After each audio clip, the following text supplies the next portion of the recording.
Hey everybody, welcome back. I just won this awesome snowblower. You can see the snow came a day late here, but I won this awesome snowblower on an auction on high bid yesterday.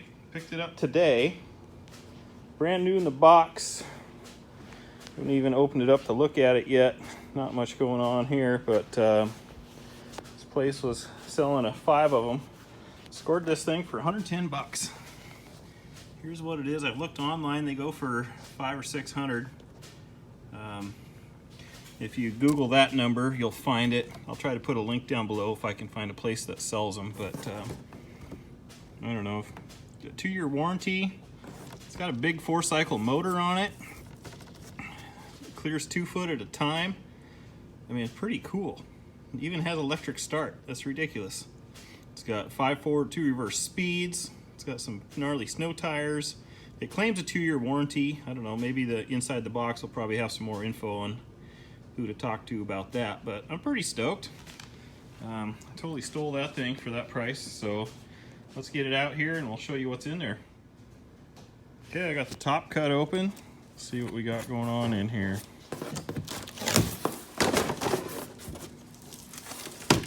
Wow. That is cool. Look at that. Yeah, there's a starter. That's badass. All right, cool. Well, I don't think I'm going to be able to lift that up out of the box, so I'm going to... It has a light. I'm going to probably cut the box away from around it, and then we'll see what we got without the box around it. Okay, here's how it's packaged.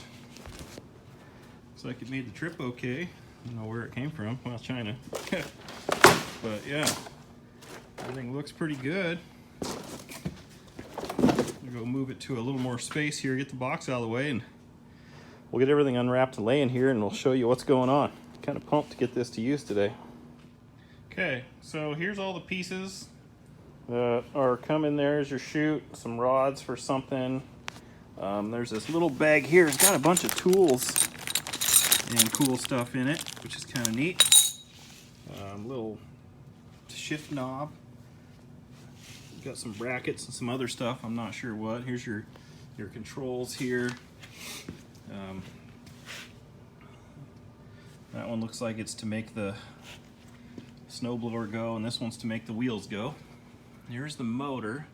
Interesting fact, it's pull start and electric start. So for electric start, you hook this up to, it does 120 or 240 or 220 or whatever. It does a couple different voltages. Pretty cool. I didn't really realize that because there wasn't a whole lot of information on the auction, but that's pretty rad. Don't forget, you got to put oil in the motor. It should be empty, I'm pretty sure. No gas, obviously. Yeah, here it says that there's no oil in it. So you're gonna have to add your own oil. But yeah, this is how it's packaged. Got a little cleaner outer of some sort there. Pretty cool looking thing. I've never had or used one of these before, so I'm really curious. It's got some pretty gnarly looking teeth on that baby. Got a little cutting edge down there in the bottom. Cool. All right, well, I'm gonna just go ahead and get this assembled and go by the manual, and we'll show you what it looks like when it's done.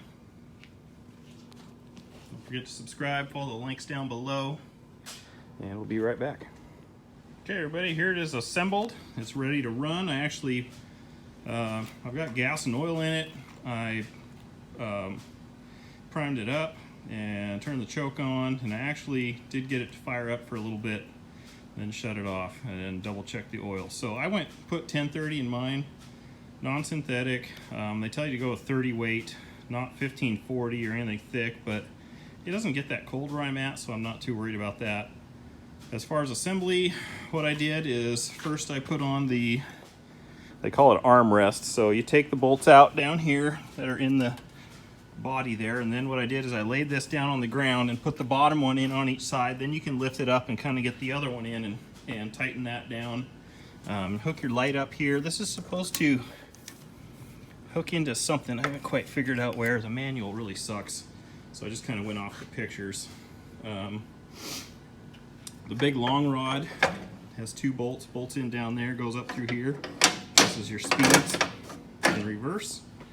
The little cables, one on each side, goes to each side of this. What would have probably been easier was hooking them onto these before you put the armrest to the machine, because then you could push it forward, get them in there. So what I ended up doing afterwards is I just took this bolt out, put the cables in. You can see you want them on the inside, so when you pull it down. And then what I did is adjusted it so there's a little bit of slack here, not much. It's got a little tension on it, not much though. It's not pulling on anything right now, but it's not loose either. So I don't know what's right or wrong. We'll find out once we start using it. Same deal for this side, the blower operation. You can see that one's a little looser, so got to play with those yet.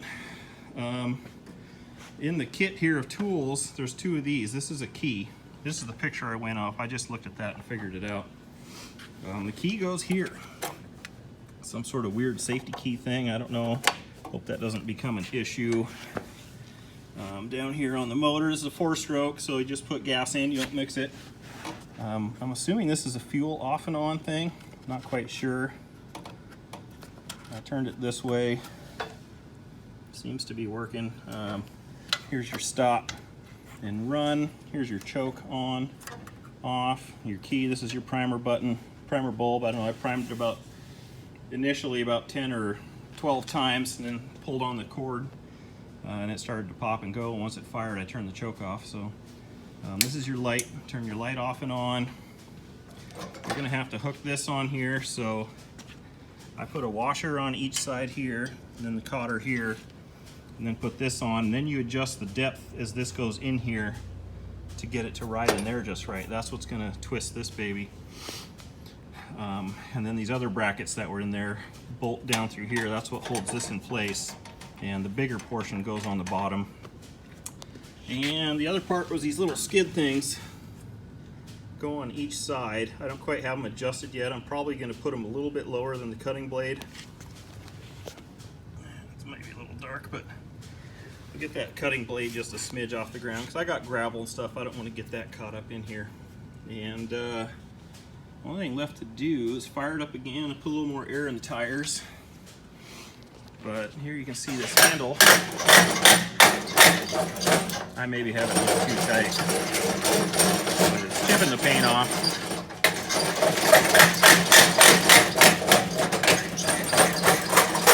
You can adjust your spout one side to the other. Like I said, your forward and reverse speeds. Hook your extension cord in here. Here's your electric starter. There is a nice dipstick on here with a min-max for your oil, so you kind of know what's going on there. This is your clean out shovel, and I didn't have to do anything down here, so not too much to it really. Let's see if we can get her to go again. I don't know if I need to prime it.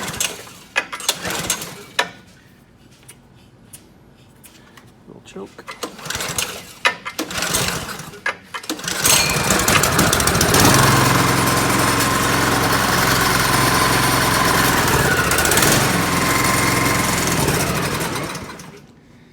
Probably gonna have to get fuel going through everything, get it used to running. So there you go, second time it ever ran right there. So I'm gonna tinker with it a little bit and get her going. Okay, I figured out why it would die.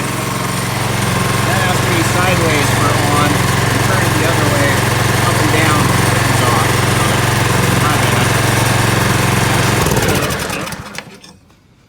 Choke, as soon as it pops off, goes. It's a sweet little runner. I don't know what you need electric start for. Oh, I'll let it warm up.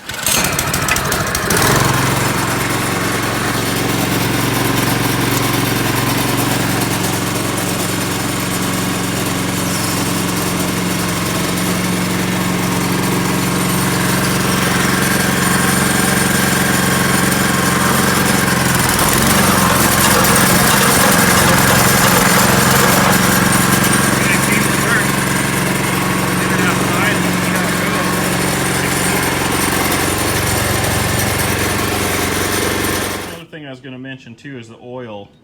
It says on here it takes 0.16 of a gallon. I used a converter. It's a little over half of a quart, so you don't have to worry about that.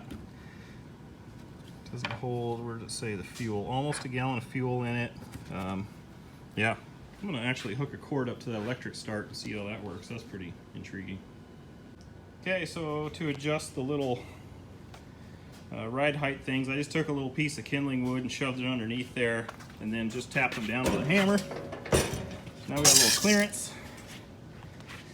So now we're gonna be good to go. I'm gonna get this baby outside and see how she blows some snow and try to get some video for you. Okay, I got an extension cord plugged into the electric starter.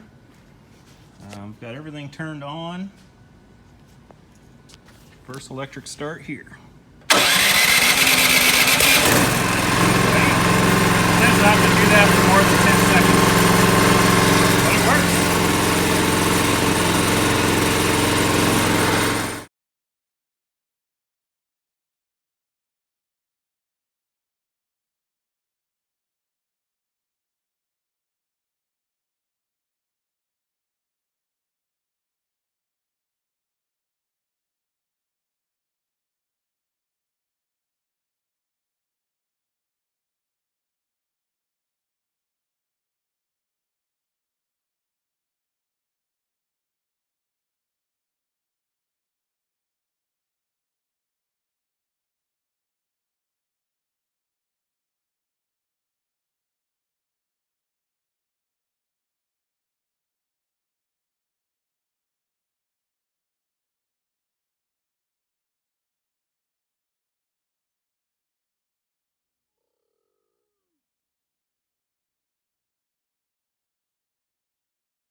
Okay, I just spent at least an hour or two on this thing, did my driveway, did some of the road, did a bunch of other stuff, and we hit a problem here. It's my fault, not the machine's fault, but you can see we had a little rubbish here on this side. I had to bend the tiners in. I think I hit a rock and it got down in there. If you look, I see a paint line here, so I don't know what is going on. It seems like maybe that impeller shifted back or something, because when I hit the go button it makes some nasty clunking noises back there. So I hope I didn't destroy the thing. I think I've maybe just got some rubbing. I'll have to look back at my footage and see if that was like that before or if it actually sheared those pins or what's going on here. But this thing chucks snow. I don't know if I showed the video before or after this. I'm still out in the shop. I haven't looked over the footage yet, so I'll figure out what's up with that rock. But otherwise, this thing is sweet. It ran great. It chucks the snow. If you have it bent over too much, it throws a lot of snow out. There's a gap in here. So I don't know if I can pinch this down or something, but yeah, it hooks in here and kind of shoots out all over here. So, but it's pretty handy. Make sure you point that nozzle the right direction, because when you're chucking snow 20 feet in the air, it'll blow right back at you. My beard and mustache is all full of ice, but so far I'm giving her a big thumbs up. Let me see if I can figure out what's going on there, and I'll come back and let you know if you guys have the problem too. But yeah, not a hiccup. Didn't die once. Ran great the whole time. Still see some gas in there, so it didn't burn a whole lot of gas. So get that cap on right there. We go. So yeah, one other thing to look out for is I was sweeping it off. I hit this with the broom, and this comes apart here on your little clean out handle. This end probably comes off too, so keep an eye on those. But other than that, I had no problems. It worked good and it was fun. So big thumbs up for me. Total score for me. These feet, probably, if you're gonna go on gravel or anything loose, you're gonna want them down as far as you can go, and even then, it's probably not enough, because see, I've got a gap down there and it's not near enough. I picked up some rocks and That's what caused my problem. So now I gotta figure out how to take it apart. So yeah, like, comment, and subscribe, and we'll be right back. Okay, I figured out what the problem was. You can kind of see it right there. The front edge of that impeller, I can get it to focus on the right part, is bent in. I pried on it some, and it looks like I probably bent the whole kind of thing, but it doesn't hit, and it should work now, hopefully. I don't see a real easy way to get in there to take it apart. Looks kind of like a pain in the butt. So, I might try to probably put another little wedge under the front and then beat on the back and maybe kind of bend it back around, but the other ones are not that way. Kind of turn it by here a little bit. You can see how that one fits. That one fits way down in there. And then there's the bad one. You can see it's crooked. So anyway, it's my fault, not the machine's fault. Just got a stupid rock in there and screwed it up, so my bad. But anyways, other than that, gets a big thumbs up from me. Let me know down below if you found this useful. Yeah, like, comment, and subscribe, and we'll catch you on the next video. Thanks for watching.